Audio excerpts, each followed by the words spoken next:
Hi YouTube. I'm here in my workshop today to talk about a less known variety for bonsai, which is this Hydrangea paniculatum. This grows in the landscape with very large hydrangea flowers, not the typical ball type, they're a little bit more conical shaped. It does really great for bonsai if you've let it grow thick. And that's what we're going to talk about today, is how to grow it thick in a pot when you may not have a lot of room in the landscape for it. What I'm going to do with this one is take it from its current nursery pot. This is a cut down plastic pot that I use to give it a little bit more space. And its crown, its green mass, is much larger than this pot. And that to me means that it's going to be able to handle a little bit more pot space. I'm going to step it up and slip pot it into this next size up of pot. You can see how big that one's going to be. But that's way more soil than I want to use for this. So I'm going to do a similar thing as I did with this pot. I'm going to cut down this super large pot roughly halfway, similar height to what this pot is. I'll be able to slip pot this right in there, give it some more fresh soil, and I'll be able to fertilize really strongly this plant, and it'll continue to push out all of this strong growth. This hydrangea is really great for trimming quite often if you're into that sort of thing. You can shape this with wire to a certain extent. It does break rather easily, but it is great for just a clip and grow sort of image. And these hydrangeas tend to have some dieback, as most hydrangeas do throughout the winter.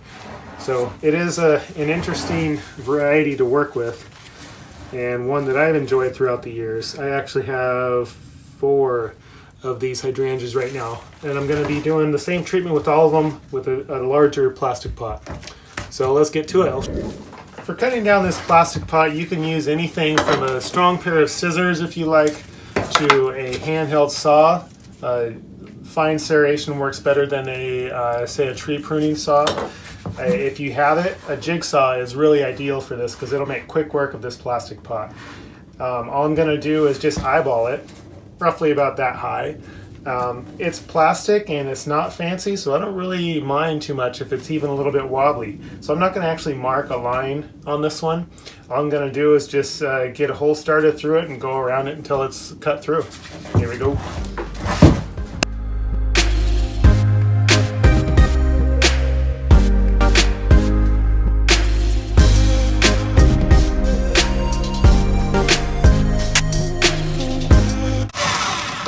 That's it. Easy peasy, ricey cheesy. Now this does look kind of, shallow, but you know what? I actually want, I want a shallow root mass out of that plant when I'm done with it.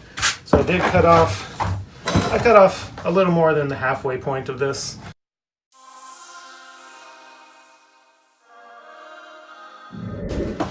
That works for me. If you needed to, you could have taken this saw and it would go through pretty well also. Just takes a little bit of the muscle work. I chose a power tool for this because I have 4 of these to do today, and I wanted to get them done and get to some other things. I'm not going to be doing a lot of wiring on this right now. I'm actually not even going to prune it right now. All I'm going to do is really just drop this in and fill around it. I don't really have to do too much. Now if I look inside here and I see any issues, such as bugs, I'll take care of that. But other than that, I'm nearly done with this project already. I just got to get my fresh soil over here and get that done.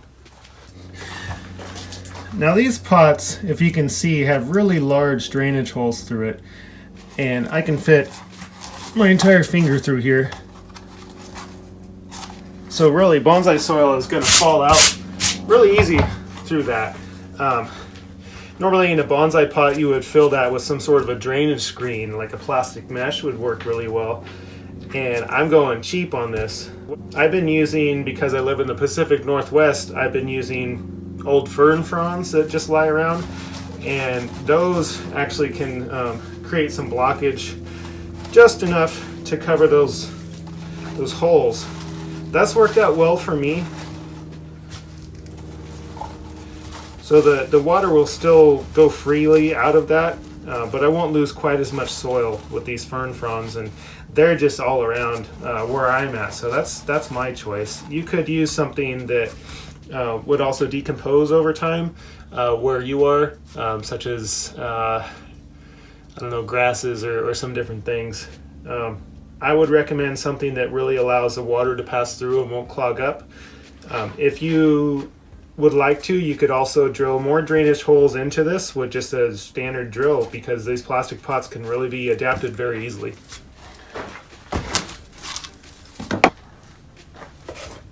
All right, so now it's just a matter of filling some soil. Starting by holding these drain covers in place with some soil just pushed up next to it.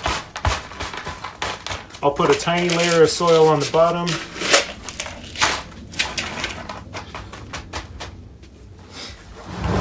Flip pot time. So I'm going to leave that as is. That's some nice fine roots that are going to go right into here. I'm not cutting anything at all because this is active growing season. I don't want this thing to get all wilted and stunted. I actually want this thing to really blast into action.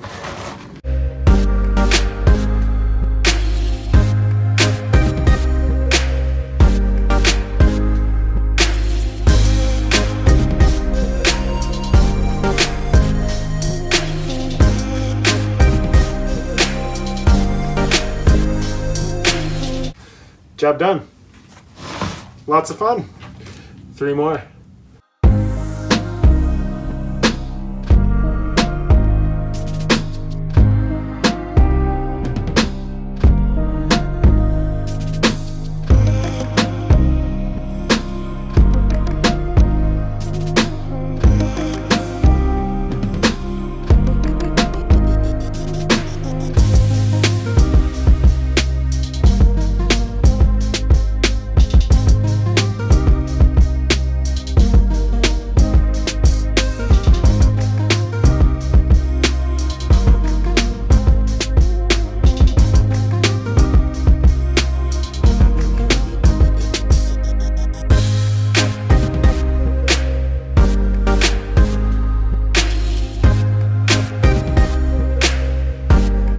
All right, so that was it. That's just a slip potting technique that I use to get some bigger growth out of things like these Hydrangea paniculatas.